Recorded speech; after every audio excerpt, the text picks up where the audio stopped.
that was honestly one of the best things that I ever did. A lot of people were quite shocked, or are still quite shocked, when I say to them that I studied at Cambridge. There are barriers there, but they're there to be broken. That person is comfortable with ensuring that both of you guys are shining. But if you want it that bad, you'll keep fighting for what you not only want, but what you believe you deserve.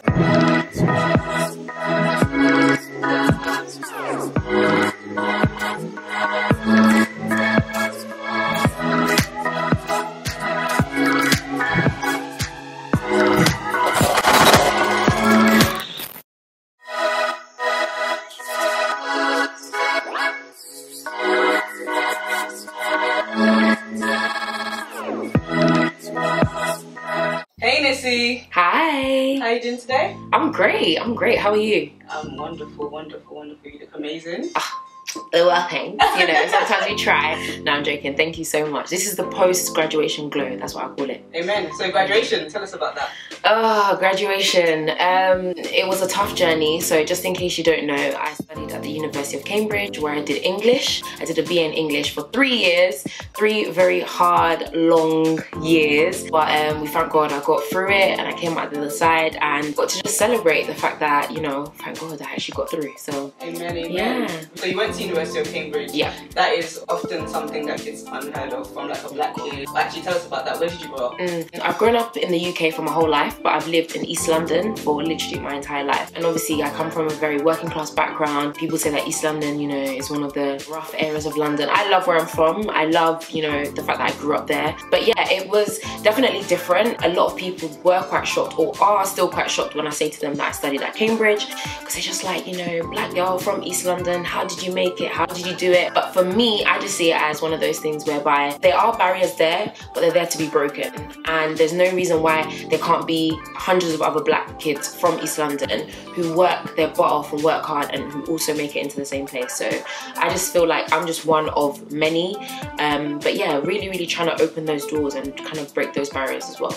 So what was the application process like, from like thinking about applying to actually applying, and the interview? The application process was very long, trying to make it as short as possible. So basically everyone, you know how everyone does UCAS and they do their UCAS application? Cool. Once UCAS is done, you then have to do a whole other application. It's called an SAQ. So an SAQ is basically Cambridge's very own application form, and you basically have to put in all your details all over again. Then they'll ask you questions like, why do you want to study this particular subject?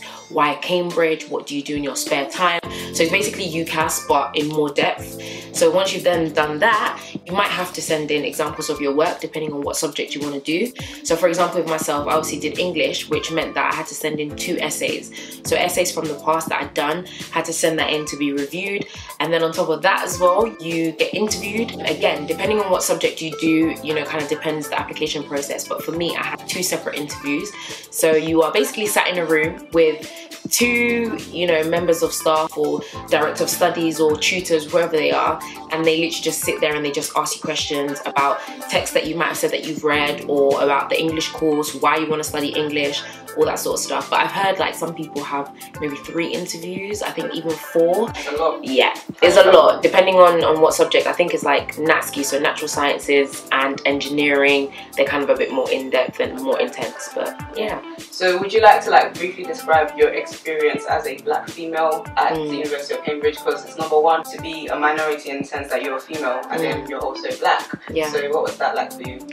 I would say it was really tough. I never ever deny that at all with anyone, and I'm a very honest and open person. It was tough because it's really difficult being in a space whereby, especially when you come from East London, a place where there's so many mixtures of different people, whether they be, you know, black, white, Asian, Eastern European, whoever. There's such a huge mix of different people. And then you go to somewhere like Cambridge, which is, yes, the stereotypes do kind of stand till this day. They're very middle class, white, and that's it, you know, and that's the majority. And I think even in terms of statistics, black people make up, I think, is about 1.4% of the population. So just imagine going into an environment, going into an environment where you're not seeing faces like yours, where you feel like, wow, I'm actually one of very few. It's quite disheartening sometimes. Sometimes it's difficult as well, because there's certain things that you as a black person, especially as a black woman, that you experience that some other people just won't be able to understand.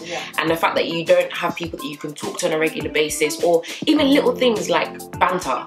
Banter between different races is very, very different. I'm not saying it in a bad way. I'm not saying that you can't have banter with people from different races. That's not what I'm saying. All I am saying is that there's still comfort in knowing that you can have banter with people that understand your banter without you having to explain, or even things like, wait, your hair. Let's talk about hair for a second. So obviously I wear wigs, yeah? I switch up my wigs all the time. It gets to a point where you can't really explain to somebody how it works, and then there's certain questions that you get asked and you're just like... I feel like they know. They're just playing dumb. But no, but do you know what? I also find that sometimes people genuinely don't know.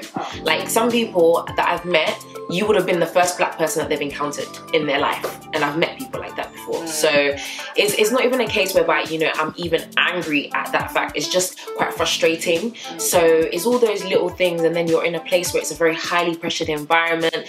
And then again, just not feeling that you have much of a community, other than things like obviously ACS and all that kind of stuff. But yeah, it was a tough journey, but you know, it was all part of the process, and I grew a lot in that process as well. What would you say were the positives of you being a black female at the University of Cambridge? I think there were quite a few positives actually. Obviously, it's ignorant to say that you're representative of a whole group of people, but to almost feel as though, you know, there's people that, not even to feel, I've had people that have, you know, messaged me, sent me emails and videos, especially because I documented my time at Cambridge on my YouTube channel. But just to have people basically say to you, like, I never even in a million years thought that I could apply to somewhere like Cambridge. I never even thought that I could even get in. I never even thought until people like yourself or other people, other black women that are there, like Courtney Daniela, Imani Shola, who are also on YouTube, and there's other black women as well who are not even on YouTube, but just you know, people like ourselves being a representation to say you can attain this, you can do this, but you have to put yourself in that place first. If you don't try and you don't even think that you can attain it, you never will. So I think that was a huge positive. Another huge positive, like I said, was just learning. I learned so much, not only in terms of obviously the educational aspect, because I'm not gonna lie to you, education there is on a whole different level. So I feel very, very blessed and honored that I got the chance to, you know, have even people that I could go from in my room reading a book by somebody and then going into a lecture, and that person that wrote that book is lecturing me. So that is a great honor. But also in terms of just about myself, I learned a lot about what I believe in, my morals, my principles, what I stand for, especially as, again, a black woman. Those are definitely the two positives that have come out of it. Awesome. You know, we kind of skipped, you know, the introduction. Would you like to sort of just tell our audience what you do, who you are, what you stand for, and all of that kind of stuff? I'm also a YouTuber, so make sure you check out my YouTube channel, guys, okay? Make sure you subscribe. I'm also a presenter, so I do stuff on radio and I do stuff online. And I'm also a speaker, so I host events, I sit on panels for different events, I, you know, speak and that sort of thing. But anything that involves speaking, I basically love doing, so. Awesome stuff. So when did you kind of decide or start having a go at being a presenter? Oh gosh, that started quite a while ago. So I'm 21 now, and I first started kind of presenting, hosting radio at the age of 15. Before that, it's actually quite a funny story, but before that I didn't really know what I wanted to do. I didn't really know where I kind of wanted to focus myself in, but I always knew that I wanted to do something media related. I did some work experience at a magazine. I hated it because, you know, before that I wanted to be like Ugly Betty. I don't know if you've ever watched the show before, but I wanted to be like, what's her name, Wilhelmina Slater or whatever. She was the editor-in-chief of the magazine. I was like, I want to be like that. I went to magazine, it wasn't like that. I didn't like it. I felt like I was just in front of a computer screen for the whole day, and I wanted to meet people and talk to people. So that's when I thought, let me try, you know, radio. And then that's when I started radio at the age of 15. I did a course. Wow, very young. Very, very, very, very young. But I would suggest anyone, that's the best way you can figure out from an early age what you don't want to do, by just trying loads of different things. I tried it and I realized I actually loved it. So I was quite blessed in that sense that I didn't have to try loads and loads of different things.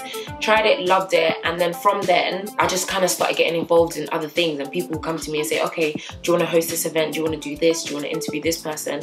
And I was just like, okay. I just took opportunities as they came. Awesome. So you do radio now. Would you like to tell us the name of the radio show? Yeah. It's called Westside Effort. Previously, before going back to uni for my final year, I had an actual consistent show which was on a Saturday 10 to 1. But obviously, where I was at uni, I couldn't keep up the show because I was in my final year.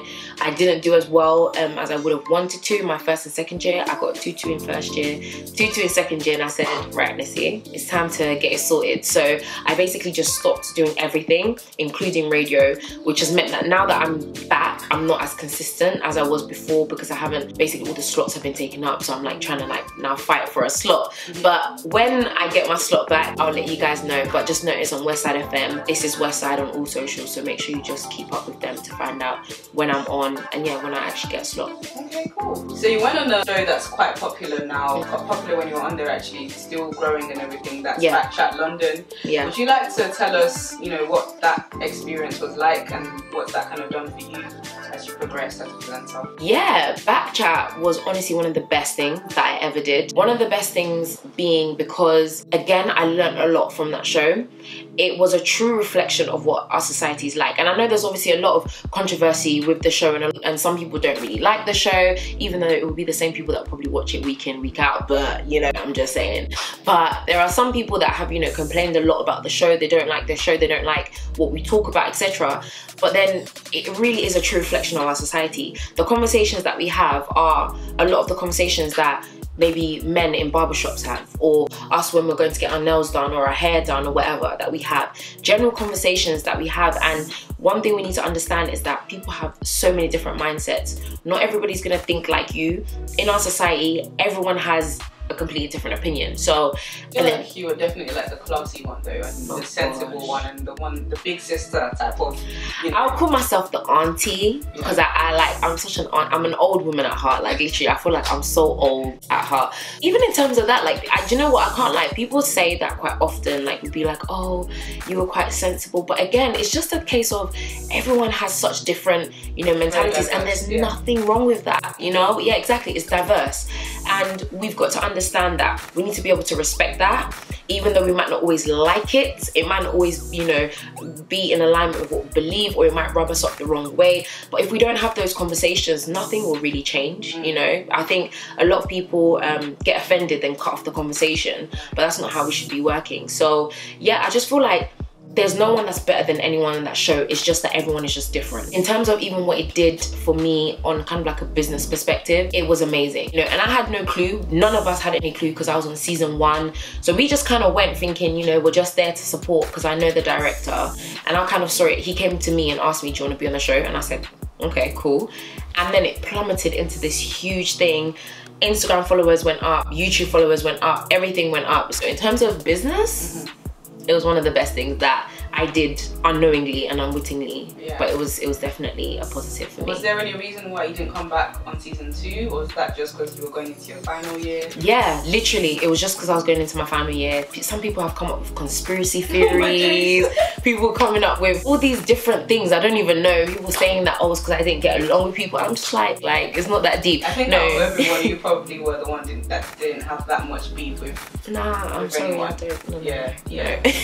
I don't. Still keep in touch with them? Yeah, of course. Yeah. We talk all the time, and we, well, as was kind of exposed at the recent reunion, we have a group chat and stuff, and we all talk on there. I'm really bad with messages though. Like, I'm really bad, but generally with most people, we still talk. We still, you know, communicate everything. So yeah, that's literally like my family. You know, we especially. I think I've gotten this, you know, a massive connection with especially season 1 cast, because we just started off together and everything just happened so unexpectedly, and we didn't expect it to become this huge thing. So we kind of have this kind of, you know, I don't know, a mutual rapport basically. But we're gonna do a little throwback to one of your videos. You talked about, you know, men, intimidation, why are they intimidated by powerful women? Would you like to briefly tell us why do you feel men are intimidated by powerful women? Yeah, I haven't watched that video in a very long time, so I can't lie, maybe thoughts might have changed from then. You know, you live, you learn, you grow. But in this present moment in time, what I would say is that I would definitely start by saying some men are intimidated by powerful women. That's number one. There are some men who don't like the fact that there's a woman that challenges their masculinity, the typical gender stereotypes, i.e., you know, I'm the man, I need to be making a certain amount of money. And so now if a woman comes in, especially remembering this is 2017, so, you know, there's a huge chance that maybe the woman that you get with makes 10 times more money than you. That's just the reality of the society that we live in today. And there's a lot of men who don't feel comfortable with that, especially a lot of African men. But again, I think it goes back to just the way that we are raised and a lot of our cultural ideas, a lot of our cultural perceptions. So some things being things like, you know, the man is the man of the house. Therefore, certain things are his responsibility, i.e. he should be the main breadwinner. I know this sounds really, really harsh and really, really blunt, but it's down to insecurity. In 2017, you need to understand that a lot of the traditional things that happened in 1850 are not happening today. And that is okay. You know, women are allowed to do more and to be better and to grow. And you as a man should be so secure in your sexuality enough and secure in your masculinity and secure in the fact that irrespective of all those things, she still loves you and still respects you, because that's where I think as well becomes a problem. Yeah. If she's now being disrespectful towards you, then my friend, walk away. But if it's a case whereby she still loves you and she still appreciates you and treats you like a man, doesn't, you know, put you down, maybe if you make, you know, a little bit less than her or even a lot less than her, but she still shows that love and respect towards you, you as a man should reflect that. And you also should be comfortable in knowing this is my woman, we are doing this together, we are a team. Speaking of men and speaking of, you know, power teams and stuff like that, would you like to tell us about a young man that's in your life? Oh gosh, oh Lord. I don't think I have said, but I don't know if I ever like have sat down and spoken about it properly. But yeah, so I'm currently with somebody at the moment. This is so weird. I get really shy when I talk about stuff like this. Do you know what? I'm so used to talking about myself, and I'll talk about myself, and then when people ask about that, I'm just like, yeah, that's my babes. But my boyfriend, we've been together for about 10 months now, but he is one of the most amazing humans that ever existed. He is basically kind of what I described and why I love him so much, because he's just the type of guy who, number one, sees me more than just, oh, Nissy Tee, the person that, you know, people know on screen or whatever, but he sees me for me. But at the same time, he's also very respectful and he's very encouraging and he supports me. Like, you know, when I have, you know, an event that I'm speaking at or I'm doing an interview somewhere, if he can make it, if he's not at work or whatever, he will be there. He will support me, and he's literally like my biggest fan, just as much as I'm one of his biggest supporters and biggest fans. And that's where, again, I think it's just important to make sure that you are in a relationship whereby nobody is diminishing somebody else's light. That person is comfortable with ensuring that both of you guys are shining. And then when you guys come together, you will shine even more.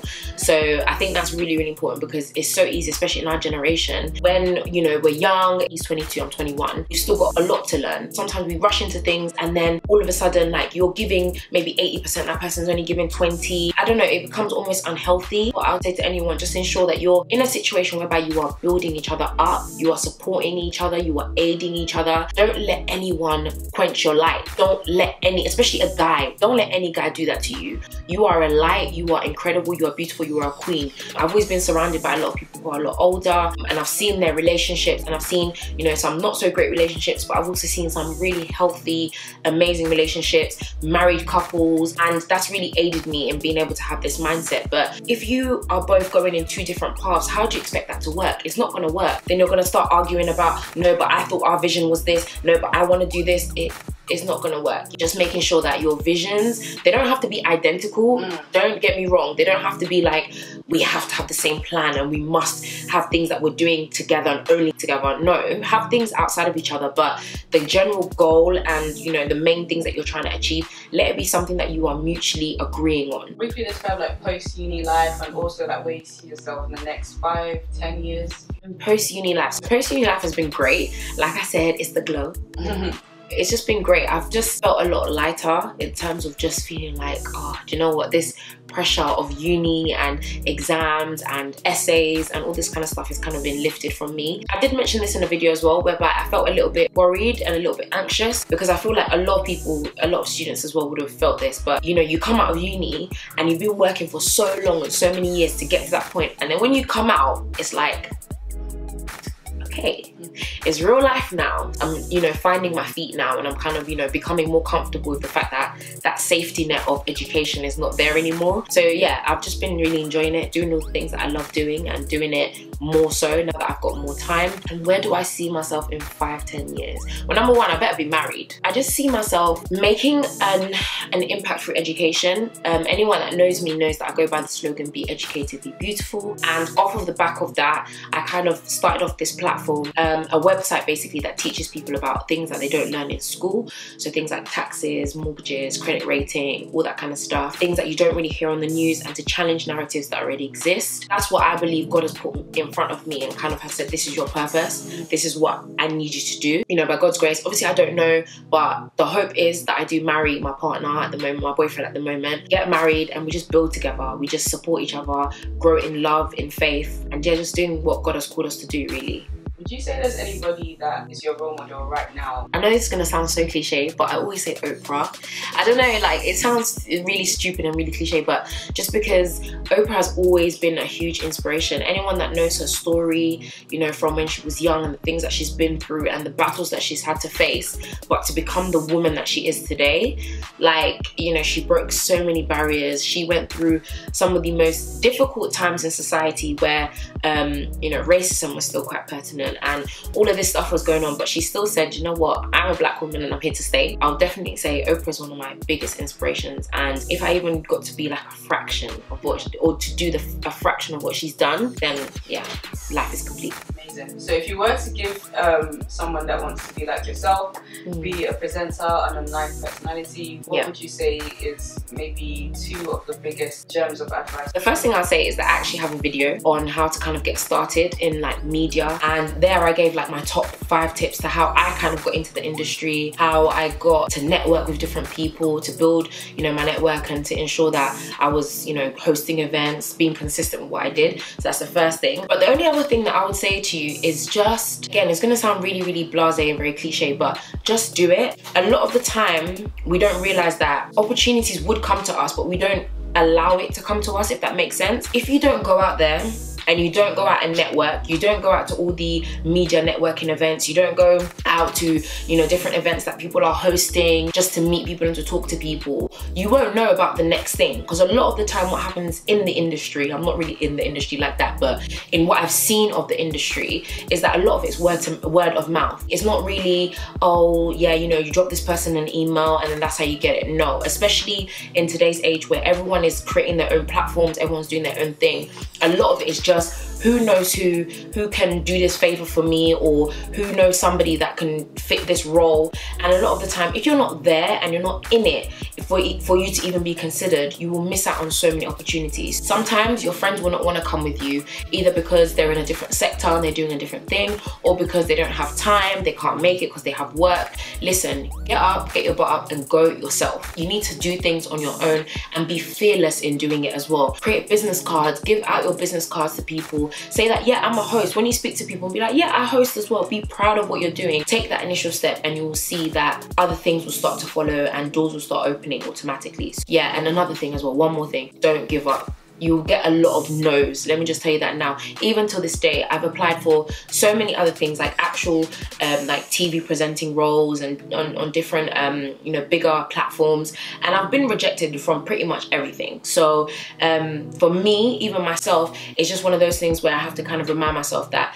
though this is a knockback, I am gonna do better. I'm gonna learn from this, or that wasn't for me, that wasn't my time, but it's fine because I know that there's other things that are coming for me. So just don't give up. It's a very long process and it's a long journey. You know, I said that I started this stuff at 15. I'm now 21, and now only now, 6 years later, are doors really starting to open for me. So just know that it doesn't happen automatically. Give it time, grow and learn. But yeah, go out there and do it. Any final remarks? Whatever industry you want to go into, you might even be watching this and you don't necessarily want to go into something media related, whether you want to be a doctor, you want to be a lawyer, you want to be a surgeon, whatever industry you're looking to go into, again, have that same mentality. Understand that there will be barriers, there will be tough times. Nobody ever said that it was going to be an easy road or an easy process. But if you want it that bad, you will keep fighting for what you not only want, but what you believe you deserve. So believe in yourself that you deserve to have that position, to be that nurse or to be that doctor or to be whatever it is, and just fight for it. Hi, I'm Nissy Tee and this was The Hub.